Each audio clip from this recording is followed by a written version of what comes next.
Hi guys, welcome back to my channel. Today we're diving into a new story called The Mafia Nanny. Before we get started, please like and subscribe to my channel. It really helps me make more videos like this. Our story begins with Davina, standing on a balcony, looking down at the guests arriving for a grand party. To her, the world was filled with magic, and her life seemed like an endless celebration. Her parents always provided everything she needed, and she never questioned where it all came from. She adored them so much that she didn't realize who they truly were until that fateful night at the party. A fire broke out, and suddenly everything changed. Davina discovered that her parents might have had enemies, or perhaps they were someone else's enemies. Amidst the chaos, her parents armed themselves with weapons and ordered the nanny to take Davina out of the house.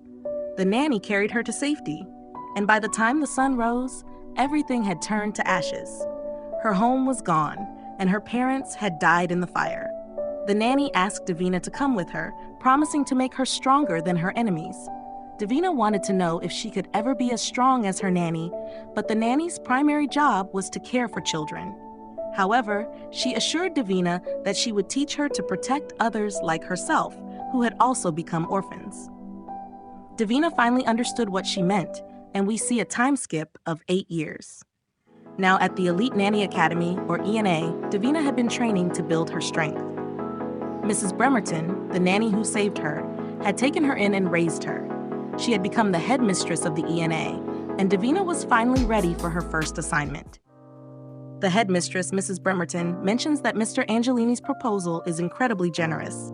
She offers him a nanny with decades of experience for the payment he's providing, but Mr. Angelini insists on someone who has never worked for anyone before. She then presents him with a list of recent graduates, and Mr. Angelini asks if they are all qualified. The headmistress explains that the graduates have mastered various skills in the ENA program, such as child development, first aid, combat, driving, cybersecurity, and many other areas. When asked why he specifically needs an elite nanny, Mr. Angelini recalls a troubling event that happened while Angelini was busy with his work as a mafia boss. He was threatening someone to deliver books on time. Suddenly, his young son interrupted, asking for milk along with the books. Both Angelini and the person he was threatening were surprised as they turned to look at the cute, blonde-haired boy who had asked for chocolate milk. Angelini tried to quiet his son, but the boy wouldn't listen. The person hurriedly brought some milk, nervously offering it while both father and son argued. Frustrated, Angelini hoisted his son onto his shoulder and stormed out of the place.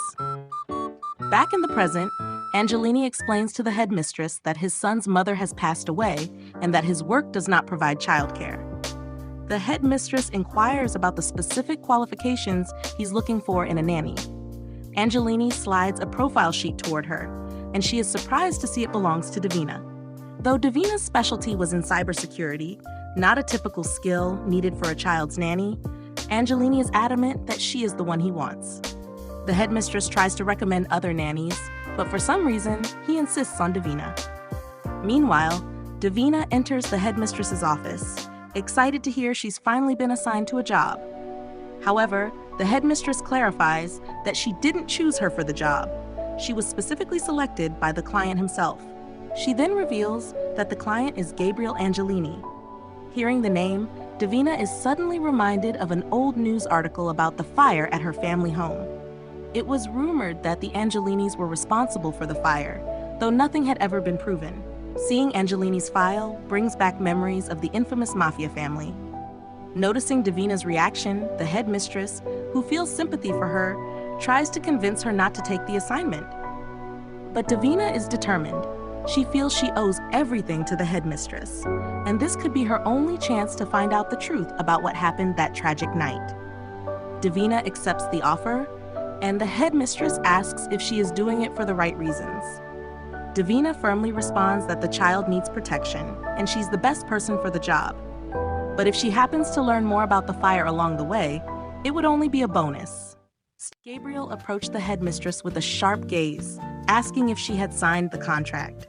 The headmistress nodded affirmatively just as Davina arrived, stepping into the room with a quiet confidence. The headmistress turned and introduced Deina to Gabriel Angelini, the formidable man before her. Davina's eyes lingered on him, taking in his imposing presence. Sensing her hesitation, Gabriel smirked and asked if she had lost her voice. It was then that Davina realized he was a bit of a jerk too, but she was not one to be intimidated. Composing herself, she extended a hand and introduced herself, stating that she looked forward to working with him. Gabriel's expression remained unreadable as he shook her hand, then casually instructed her to join him in the car whenever she was ready. The headmistress fixed her gaze on Davina, reminding her of all the rules she must strictly follow as part of the ENA. She must not harm, blackmail, embarrass, or compromise the security of the family, and most importantly, there must be no romance between her and any member. Davina listened intently, nodding in agreement, and promised she would make the headmistress proud. The headmistress smiled softly and told her that she already had. Feeling a swell of confidence, Davina smiled back and made her way to the waiting car. She greeted the driver, who introduced himself as Adam, and kindly took her bags. He gave her a piece of friendly advice not to be scared of the child. After all, he was only 4 years old. Davina chuckled and nodded before stepping inside the car, only to find herself in the presence of both mafias. A silent prayer slipped from her lips, hoping for Ine's guidance and protection. Gathering her courage, she turned to the small boy sitting beside Gabriel and asked if he was his son. With a shy but bright smile, the boy responded, "My name is Michelle." Gabriel affectionately ruffled his son's hair and added, "But we all call him Mikey." With a warm smile, Davina introduced herself to the little boy, but Michelle scrunched up his nose and gave her a peculiar look. "I don't trust you," he declared, "because you smell like oranges." Taken aback, Gabriel glanced over and asked with a hint of amusement, "Do you really?" Davina felt a slight blush creeping across her cheeks as she quickly sniffed her outfit, trying to discern any trace of citrus. Attempting to change the subject, she asked, "Where are we headed?" Michelle answered with a childish disdain, "A big mansion with ugly peasants." Before he could continue, Gabriel corrected him gently, "We just moved from Venice to Lyon." Davina, still adjusting to the unexpected conversation, remarked, "That's quite far. Lyon is in France." Gabriel nodded with a hint of a smile and offered, "The car has Wi-Fi if you need it." She noticed that the network was unsecured and felt a small twinge of concern. Suddenly, she heard a distinct click, the sound of the car doors locking. Gabriel glanced at Davina and stated firmly, "We don't drive with the doors unlocked. It isn't safe." Unfazed, Davina reached for her side of the door and unlocked it, countering, "But if there's an accident, it's safer to have them unlocked." Gabriel didn't miss a beat. He locked his door again, then leaned across her and swiftly locked hers as well. If someone tried to kidnap Mikey at a stoplight, it wouldn't be safe, he replied with a hint of seriousness in his voice. Davina took in his point, nodding slightly in reluctant agreement. Meanwhile, Mikey, still focused on his earlier observation, tugged at his father's sleeve. "Dad, does she really smell like oranges?" Gabriel chuckled, but Davina couldn't help but find the situation ironic. Here he was, lecturing her about safety and locked doors, yet his car's Wi-Fi was completely unsecured. She wondered if Gabriel's version of safety only extended to what he could see and control. Davina began typing on her computer, her fingers moving quickly over the keys. Mikey, curious as ever, leaned in closer, trying to see what she was doing. Suddenly, the partition window between the driver's seat and the back opened with a soft hum. Adam, the driver, glanced back and asked, "Is there anything you need, boss?" Gabriel's gaze shifted to Davina for a moment before he replied, "No." Mikey, with a sly smile, whispered, "She's got some tricks up her sleeve." Davina, not missing a beat, pressed a button on her laptop, and the window rolled back up, separating them from Adam once more. She turned to Gabriel and said, "If you're so concerned about locking things, maybe you should start by putting a password on your Wi-Fi." Gabriel's eyes narrowed slightly, but he nodded, acknowledging her point. Soon, they arrived at the Angelini Annex in France.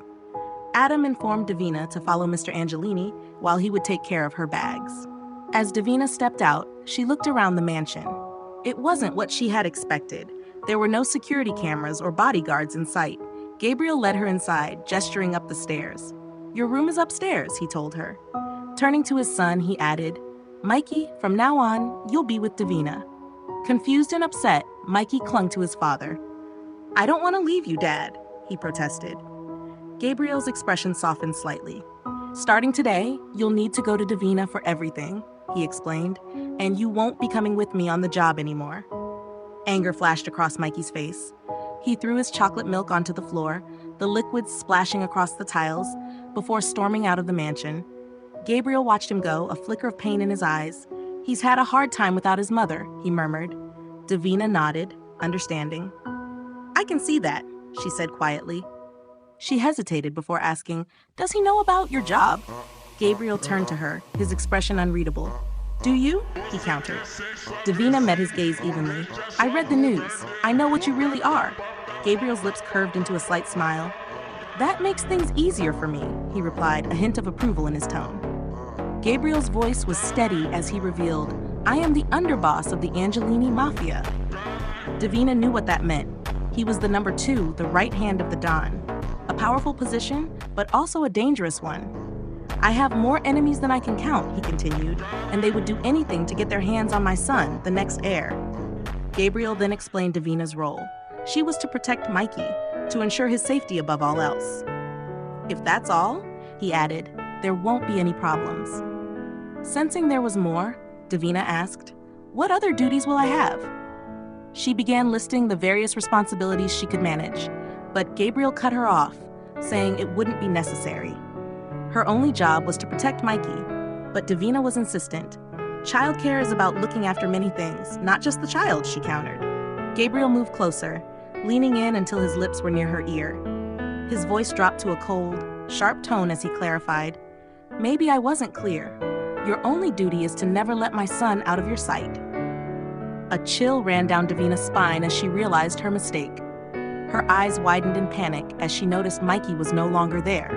She had let him out of her sight. Gabriel's gaze was hard as he said, looks like you have somewhere to be. Flustered and a bit embarrassed, Deina quickly nodded. Yes, she replied, before hurrying out of the room to find Mikey, her heart racing with urgency. She had only just begun her new role, and already she was falling behind. Deina rushed out the door, her eyes darting frantically as she searched for Mikey. Suddenly, a sharp scream pierced the air. Mikey's scream. Her heart pounded as she sprinted towards the sound, only to find 2 men shoving him into the back of a van. Panic set in as she watched the vehicle speed away. She was horrified. 2 men had kidnapped Mikey on her very first day. Turning back, she caught sight of Gabriel standing in the doorway of the mansion, his expression dark with fury. Deina knew she had made a grave mistake. She had to save Mikey, no matter what. Her mind raced with urgency, knowing this was her chance to prove herself or fail completely. But that's a story for the next episode, everyone. Here's a sneak peek of what's to come. We catch a glimpse of Deina battling fiercely against a group of men. She's determined, and it seems like she might be on her way to rescue Mikey. But how will it all unfold? You'll have to wait until next time to find out. See you next week. Bye!